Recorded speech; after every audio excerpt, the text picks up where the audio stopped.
Olá, seja bem-vindo a Salmos para uma Quarentena.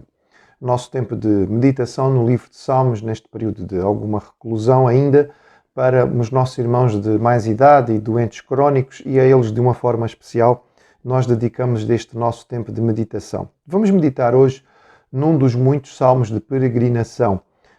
São aqueles salmos que eram feitos para a época da romagem, quando o povo se dirigia ao santuário para as festas anuais.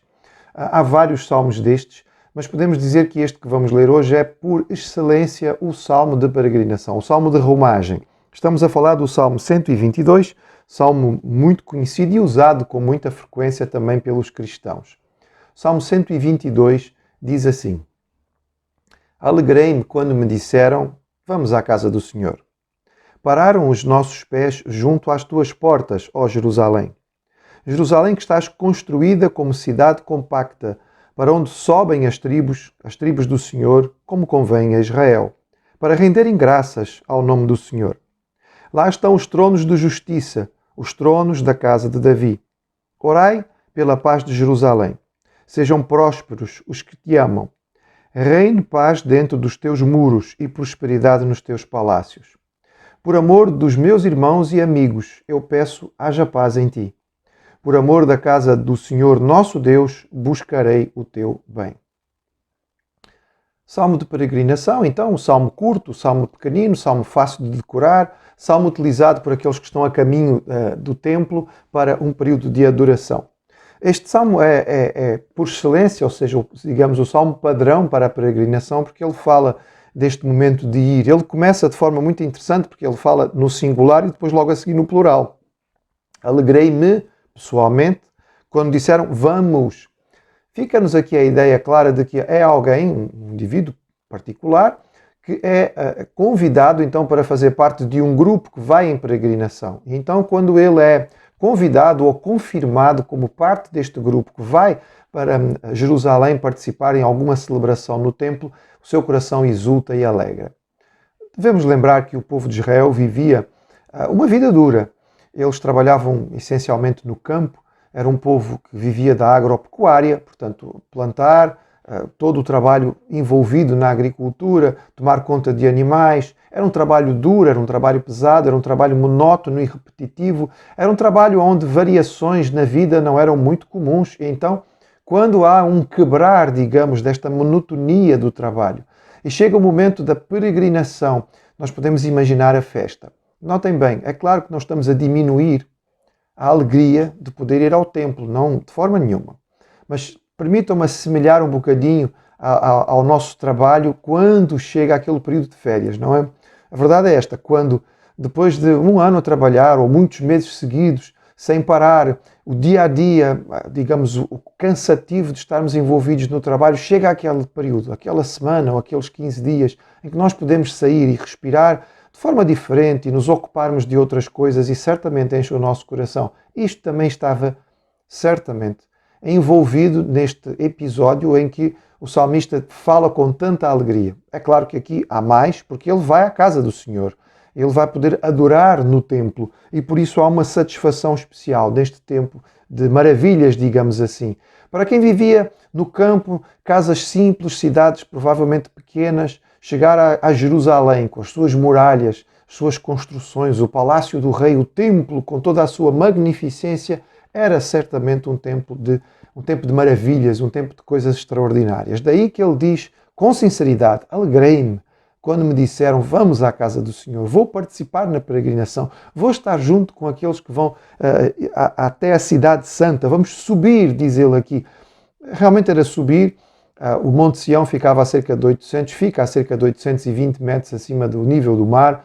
Para a maioria do povo de Israel significava realmente subir. Há aqui uma noção ainda do povo unido, do Reino Unido, das tribos no plural.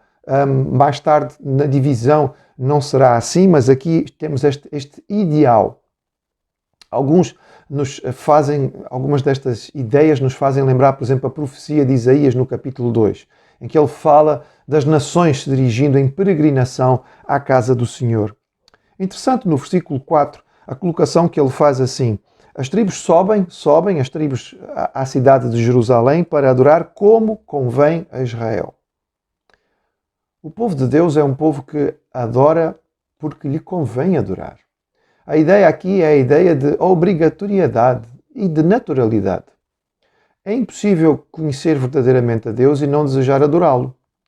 Pode ser que alguém que não saiba quem é o nosso Deus e não o conheça possa achar estranho, nós queremos cantar a Ele.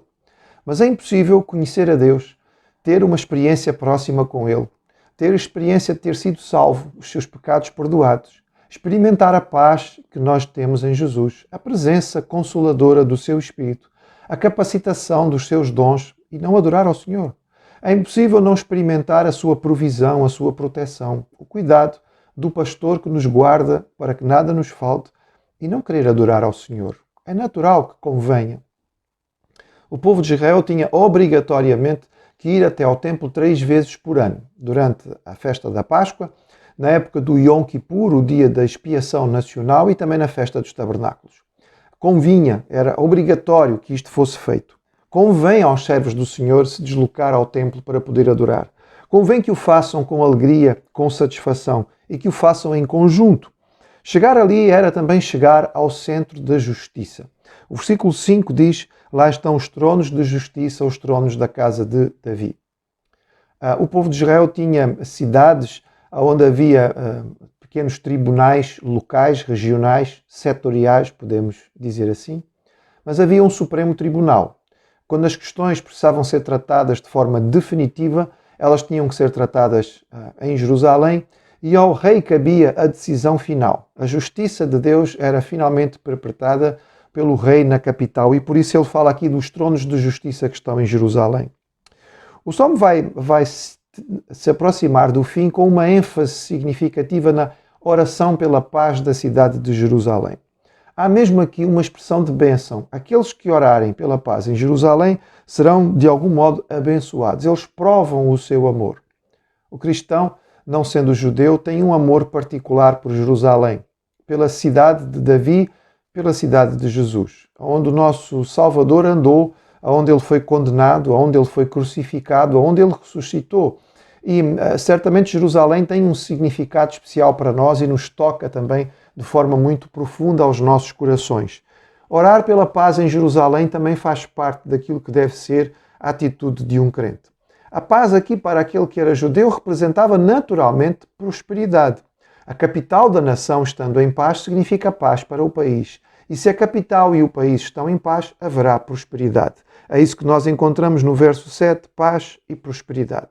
No original, shalom e shalvat são duas expressões muito próximas de Yerushalayim, que é o nome da cidade de Jerusalém em hebraico. Então há aqui um jogo de palavras no original que na nossa tradução portuguesa evidentemente que se perde. Podemos dizer que neste Salmo 122 nós temos um resumo do culto. Vamos, e para fazer o quê? Para adorar ao Senhor e orar. Nós vamos à casa de Deus para prestar o nosso culto comunitário. Vamos para orarmos uns com os outros e desta forma estarmos na presença do Senhor. É sempre bom nós pensarmos que a casa do Senhor, o local que nós separamos para o nosso tempo de culto comunitário está aberto e nós podemos ali estar. Mas também é bom lembrarmos neste tempo de alguma reclusão em que nós muitas vezes estamos impedidos de estar na casa do Senhor, que nós hoje não temos mais o impedimento. Nós não temos no Novo Testamento o apelo obrigatório a nos deslocarmos para algum templo para adorar, porque a igreja no Novo Testamento nem tinha templo. Não estamos a desprezar o templo, estamos a falar sobre a presença do Espírito Santo connosco. E que em nossos lares, em nossas casas, nós temos o privilégio de poder continuar a falar com o Senhor. E vamos fazê-lo com alegria, enquanto não é nos dada também a alegria de poder dizer: vamos à casa do Senhor. Que Ele console os nossos corações com a presença do seu Espírito, independentemente da circunstância que estamos a viver.